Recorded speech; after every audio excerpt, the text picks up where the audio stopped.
The WAN analysis feature from Peplink allows you to run a WAN to WAN speed test between two Peplink devices. One device is set up as a server and the other a client.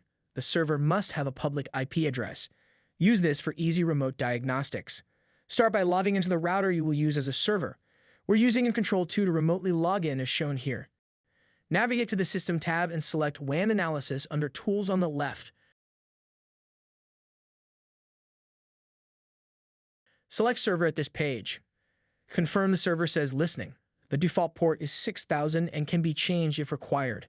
The IP address of the WAN interface will be shown in the WAN connection status section. Note this as you will need to apply it on the client side.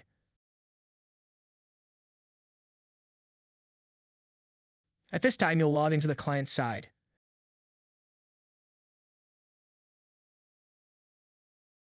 Again, go to System and WAN Analysis on the left. This time, you'll select Client. Make sure that the control port matches what's been entered on the server side. Select the WAN or WANs that will be tested and enter the server's WAN IP address as you noted earlier. Once all of the options have been set, click the Start Test button.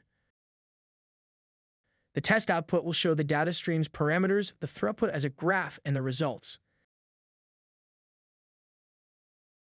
The test can be run again once it's complete by clicking the Start button, or you can click Close and change the parameters for the test.